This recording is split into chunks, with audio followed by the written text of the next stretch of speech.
اور یہ نہ سمجھنا میں اپنی طرف سے کہہ رہا ہوں، اللہ نے مجھے ان کا حکم دیا ہے۔ وہ 5 باتیں کیا ہیں؟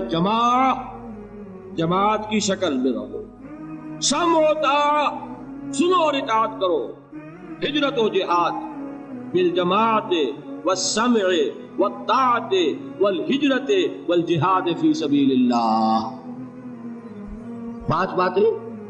ذرا اس مجمع میں ہاتھ اٹھائیں وہ حضرات جنہوں نے کبھی یہ حدیث سنی۔ اندازہ ہوا یہ 300 میں 1 کی اوسط نہیں ہے۔ کیا وجہ ہے؟ وجہ میں کل بتا چکا ہوں۔ دین کا ایک حصہ انگریز کے دور میں بھی قائم رہا تھا، وہ ہمیں یاد رہا۔ انگریز کے دور میں نماز تھی کہ نہیں؟ روزہ تھا کہ نہیں؟ حج تھا کہ نہیں؟ زکوٰۃ تھی کہ نہیں؟ کلمہ شہادت تھا کہ نہیں؟ لہذا یاد ہے۔ اور دین کا غلبہ تھا کہ نہیں؟ نہیں، غلبہ دین کے تقاضے یاد نہیں۔ سیدھی سیدھی بات ہے۔ 200 برس ایک شے ہے ہی نہیں، اس کا نتیجہ تو یہی نکلے گا، کیونکہ یہ تقاضے ہیں غلبہ دین کی جد و جہد کے۔ وہ تقاضے ہیں بنی الاسلام علی 5، پہلی چھت کے 5 ستون۔ پہلی چھت تو ہے، 5 ستون بھی ہے۔ تیسری چھت آپ کے ذہن سے نکل گئی، اقامت دین کی فرضیت کو آپ جانتے ہی نہیں، لہذا جو اس کے لوازم ہیں وہ کیسے یاد ہوں گے؟ میں نے لکھا بھی ہے کئی تقریروں میں، کیسٹوں میں، شاید سنا بھی ہو، یہ واقعہ میرے ساتھ پیش آیا۔ یہ حدیث بہت عرصے کے بعد مسلمانوں کو یاد دلائی تھی مولانا ابوالکلام آزاد مرحوم نے۔ پھر اس حدیث کو کوٹ کیا مولانا ابوالعلا مودودی نے۔ میں نے یہ پڑھی ان کی ایک کتاب میں، یہ مجھے پتا نہیں تھا کہ یہ حدیث کی کون سی کتاب میں، یہ میں آج سے 25 سال پہلے کی بات بتا رہا ہوں۔ مجھے چاہیے تھی سند، یہ حدیث اگر ہے تو کس راوی کی روایت ہے، کون سی کتاب میں ہے۔ میں نے ایک دارالعلوم کے شیخ الحدیث صاحب سے جا کر سوال کیا، اور میں کس سے کر سکتا تھا، کہ مجھے اس حدیث کا حوالہ چاہیے۔ وہ اب بھی زندہ ہے، موجود ہیں، بزرگ ہیں، میں ان کا احترام کرتا ہوں۔ ان کا جواب یہ تھا کہ الفاظ بہت نامانوس، یعنی کچھ ذہن میں ہے نہیں، نامانوس سے الفاظ ہیں۔ اس کے بعد جب مجھے پتا چلا یہ مشکات کی روایت ہے، مسند احمد ابن حنبل اور جامع ترمذی کے حوالے سے مشکات میں، مشکات تو پہلی کتاب ہے جو پڑھائی جاتی ہے حدیث کی۔ سوال پیدا ہوا کہ یہ کیوں اوجھل ہو گئی نگاہوں سے؟ جان لیجئے یہ انسان کا ایک خاص فنومینن ہے، جس چیز پر توجہ ہوتی ہے وہی نظر آتی ہے، توجہ نہیں ہے تو آپ گزر جائیں گے اور آپ کو نظر نہیں آئے گی شے۔ آپ کسی اور خیال میں ہیں، آپ کے سامنے سے کوئی گزر جائے گا، آپ کو نظر بھی نہیں آئے گا کوئی گزر جائے۔ یہ معاملہ ہوا حضرت عثمان کے ساتھ۔ حضرت عثمان کسی فکر میں بیٹھے ہوئے تھے، حضرت ابوبکر گزرے، حضرت عمر رضی اللہ تعالیٰ عنہ گزرے، سلام کیا، انہوں نے جواب نہیں دیا۔ اب یہ ناراض ہوئے اپنے دل میں، جا کے شکایت کی حضرت ابوبکر سے۔ غالباً حضور کے انتقال کے بعد کا واقعہ ہے، اور حضور کے انتقال کے صدمے میں وہ اس وقت بیٹھے ہوئے تھے۔ حضرت ابوبکر سے شکایت کی کہ عثمان کو میں نے سلام کیا، سلام کا جواب نہیں دیا۔ سلام کا جواب نہ دینے کا مطلب یہ ہے دوستی ختم، دشمنی شروع۔ سلام بڑی شے ہے، یہ انہوں نے بڑی بات محسوس ہوئی۔ وہ گئے، حضرت ابوبکر آئے، عثمان کیا معاملہ ہے؟ عمر نے سلام کیا، تم نے جواب نہیں دیا۔ کہا کہ حاشا و کلا، میں نے نہ سنا نہ میں نے دیکھا عمر کو گزرتے ہوئے۔ یہ کیا وجہ ہے؟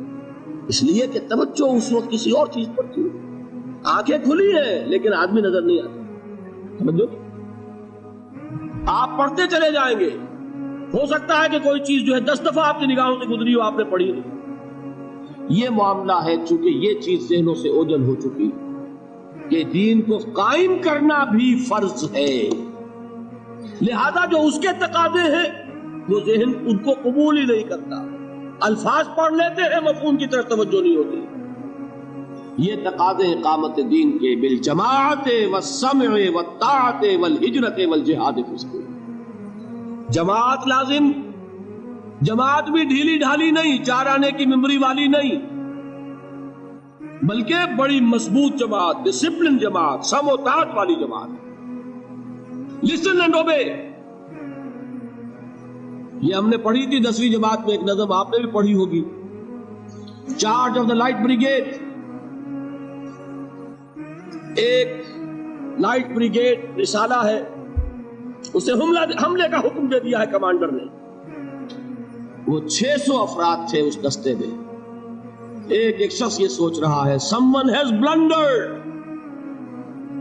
کوئی بہت بڑی غلطی ہو گئی ہے، کسی نے بڑا غلط فیصلہ کیا۔ کیوں؟ cannon to right of them, cannon to left of them, cannon in front of them, cannon behind them، داہنی طرف بھی توپ خانہ لگا ہوا ہے، بائیں طرف بھی توپ خانہ ہے، سامنے بھی توپ خانہ ہے، پیچھے بھی توپ خانہ ہے۔ اس حال میں رسالہ چارج کرے گا تو کیا ہوگا؟ خاتمہ۔ یہ سب کچھ نظر آ رہا ہے، someone has blundered، لیکن there's not to reason why، there's but to do and die۔ فوج میں یہ ہے ہی نہیں کہ آپ کوسچن کر سکے کہ یہ حکم کیوں دیا گیا۔ You have to obey، do and die۔ جب تک ایسی جماعت نہ ہو انقلاب نہیں ہے۔ محمد الرسول اللہ نے کسی چیز کو بھی مجمل نہیں رکھا، بالجماعت والسمع والطاعت، جماعت، اور جماعت بھی کیسی؟ سمع و طاعت والی جماعت، لسن اینڈ اوبے۔ اور یہ جماعت کیا کرے گی؟ دو کام، ہجرت اور جہاد۔ ہجرت کیا ہے؟ آپ سمجھتے ہیں شاید صرف وطن کو چھوڑ دینا ہجرت ہے؟ حضور سے سنیے، پوچھا گیا ای الہجرت افضل یا رسول اللہ، اللہ کے رسول سب سے اعلیٰ ہجرت کون سی ہے؟ کیا جواب دیا؟ ان تہجر ما کرہ ربک، کہ ہر اس چیز کو چھوڑ دو جو تمہارے رب کو پسند نہیں ہے۔ حجر کے معنی تعلق ختم کرنا، ہر اس چیز کو چھوڑو جو تمہارے رب کو پسند نہیں۔ ہاں، اس کی نیت رکھو کہ اللہ کرے کہ وہ وقت آئے کہ خالص دین کے غلبے کی جد و جہد میں گھر بار، اہل و عیال، مال و متال اور اپنے وطن کو چھوڑ کر نکلنا پڑے۔ یہ ہجرت سب سے اونچی ہجرت ہو جائے۔ شروع کہاں سے ہوئی؟ رشوت لے رہے تھے، آج فیصلہ کیا نہیں لوں گا، ہجرت شروع ہو گئی۔ کوئی شخص شراب پیتا تھا، آج طے کر لے کے اب نہیں، ہجرت شروع ہو گئی۔ جو اللہ کو پسند نہیں اس سے ترک تعلق۔ اور چوٹی کیا ہے؟ گھر بار، وطن، اہل و عیال، مال و منال سب کو چھوڑ کر نکل جانا، جیسے نکلے محمد کے دیوانے صلی اللہ علیہ وسلم۔ کیا ٹرکوں میں گھر بار کا سامان لے کر گئے تھے؟ اہل و عیال کو لے کر گئے تھے؟ تنہا تنہا، کس لیے؟ صرف اللہ کے دین کے غلبے کے۔ جہاد کیا ہے وہ میں بیان کر چکا۔ افضل الجہاد کیا ہے؟ ان تجاہد نفسک فی طاعت اللہ، لیکن نیت چوٹی کی رکھنی ہوگی۔ حضور نے فرمایا جو مسلمان مرا اس حال میں کہ نہ اس نے اللہ کی راہ میں کبھی جنگ کی، نہ جنگ کی خواہش رکھی، نہ اس کے دل میں شہادت کی آرزو تھی، فقد مات علی شعبۃ من النفاق، تو وہ ایک قسم کے نفاق پر مرا ہے، ایمان پر نہیں مرا۔ زیرو لیول نہیں، مائنس لیول، جو کل میں نے آپ کو بتایا تھا۔ نیت یہ رکھو کہ اللہ وہ وقت لائے کہ صرف اللہ کے دین کی غلبے کی جد و جہد میں جنگ کا وقت آئے اور ہماری گردن کٹے۔ یہ وہ آرزو ہے جو آرزو کی محمد رسول اللہ نے، لَوَدِدْتُ أَنْ أُقْتَلَ فِي سَبِيلِ اللَّهِ ثُمَّ أُحْيَا ثُمَّ أُقْتَلَ، میری بڑی خواہش ہے کہ میں اللہ کی راہ میں قتل ہو جاؤں، پھر مجھے زندہ کیا جائے، پھر قتل ہو جاؤں، پھر زندہ کیا جائے۔ یہ بار بار لذت مجھے حاصل ہو اللہ کی راہ میں گردن کٹوانے کی۔